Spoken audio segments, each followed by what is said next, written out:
Irmãos, isso não é teoria da conspiração nem alarmismo, é profecia. Vendo as notícias do conflito de Israel e o Irã, algo me chamou a atenção. Tá lá em Jeremias e quando eu li, me arrepiou e eu quero compartilhar isso com você e reagir a esse vídeo aqui.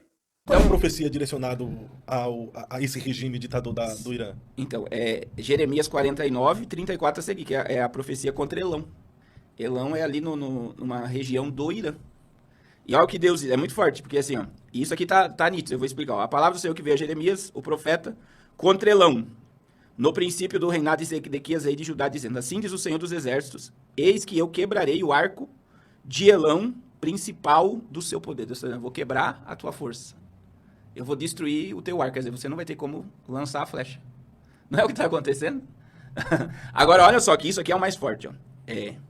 36. E trarei sobre Elão os 4 ventos dos 4 cantos do céu, e espalharei na direção de todos os ventos, e não haverá nação onde não cheguem os fugitivos de Elão. Quer dizer, a destruição de parte do Irã vai fazer com que haja um êxodo e as pessoas serão espalhadas sobre a terra. Agora veja aqui, ó. Trarei sobre Elão os 4 ventos dos 4 cantos. Teve reunião do G7. O G7 está do lado de Israel. O Japão hoje fez uma carta ao lado de Israel. Você vê bombardeio, né? Macron ao lado de Israel. E você vê, muita gente achava que isso ia puxar o mundo para a terceira guerra mundial. Mas a Rússia e a China simplesmente pediu para os seus cidadãos saírem, tanto de Israel como do Irã. E Vladimir Putin se colocou como mediador de paz, não como de querer atacar Israel. Eu estava esperando que o Vladimir Putin, a Rússia, ficaria favorecendo o Irã. Iria bombardear, não, que ninguém quis. Por quê? Porque as 7 nações mais poderosas do mundo estão ao lado, os 4 ventos estão ao lado indo contra o Irã a favor de Israel. Não é forte o negócio desse? Pode, mas nessa questão aí o Vladimir pode ficar putinho da vida, mas não vai querer encarar as nações. Não querer encarar as nações na história, não. É complicado. Deixa pra lá. Não, só peguei o sobrenome dele. E aí? É Putin, não é?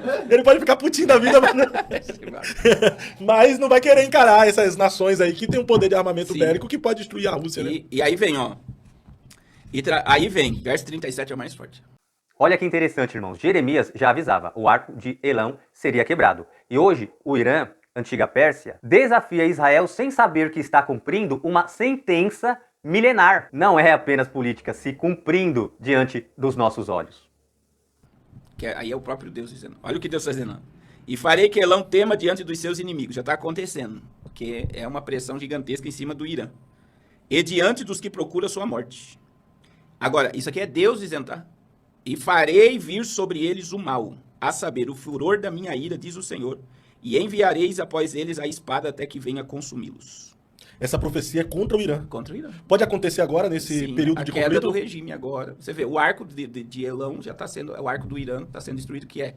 O arco daria noção de uma arma, né, que precisa da flecha. O arco está sendo destruído e eles não vão poder lançar os mísseis contra Israel. Então, pastor, dentro da sua perspectiva, dentro do que você tem falado, alguns escatólogos, alguns estudiosos, alguns da área da geopolítica, estão falando sobre uma possível guerra mundial. Por quê? Israel tem os Estados Unidos a seu favor e outras nações potentes de armamentos bélicos. Esses estudiosos falam que o Irã tinha a Rússia, a Coreia, a China, né? E algumas outras nações. Brasil, Venezuela. Seu presidente é uma luta, né? Aí o que acontece? Se continuasse esse conflito, os especialistas dizem que pode haver intervenção de outros países favorecendo a Israel e favorecendo ao Irã. E isso poderia levar a uma nova guerra mundial. Na sua visão, não haverá. Não haverá. Agora, qual é o termômetro de uma guerra mundial? Petróleo nas alturas, queda de bolsas e valores e o dólar. E o que está acontecendo? Né? Houve, claro, uma elevação de preço, é impossível, porque mexe num sistema todo no Oriente Médio, que é um dos maiores fornecedores de petróleo. Só que a bolsa, hoje é quarta? Hoje é quarta. A expectativa de bolsa hoje bate recorde de alta. Aí você tem petróleo, se manteve, até houve, dizem que nos bastidores já há um acordo entre os Estados Unidos e o Irã para acabar o enriquecimento de urânio. E as bolsas de valores estão normais, petróleo se manteve, teve uma pequena alta. Então, por quê? Porque o mercado financeiro ele recebe o anúncio antes de começar o conflito. Porque os maiores investidores vão retrair. Você está entendendo? E está tudo normal.